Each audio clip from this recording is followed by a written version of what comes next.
के तपाईँ एकतिरको बङ्गाराबाट मात्र खाना चपाउनुहुन्छ? धेरैजसोमा एकैतिरबाट खाना चपाउने बानी हुन्छ अथवा कसैमा एकतिरको दाँत दुखेर अथवा दाँत फालेर दाँत नै नभएको अवस्थामा पनि एकैतिरबाट खाना चपाउने बानी हुन्छ। कल्पना गर्नुस् त एउटा मात्रै खुट्टामा उभिएर त्यस्तो केसमा एउटा मात्रै खुट्टामा धेरै दबाब पर्न गई त्यो खुट्टा दुख्ने वा थाक्ने हुन्छ।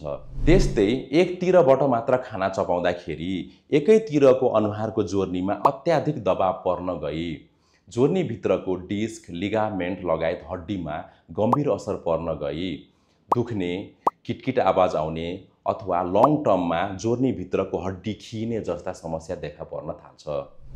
एकतिरबाट मात्र खाना चपाउँदाखेरि एकैतिरको मांसपेशीमा अत्याधिक दबाब पर्न गई मांसपेशीको आकार नै ठूलो भएर अनुहारको मांसपेशी एकतिर ठूलो सानो देखिएको कारणले अनुहार बाङ्गिएको जस्तो पनि देखिन थाल्छ।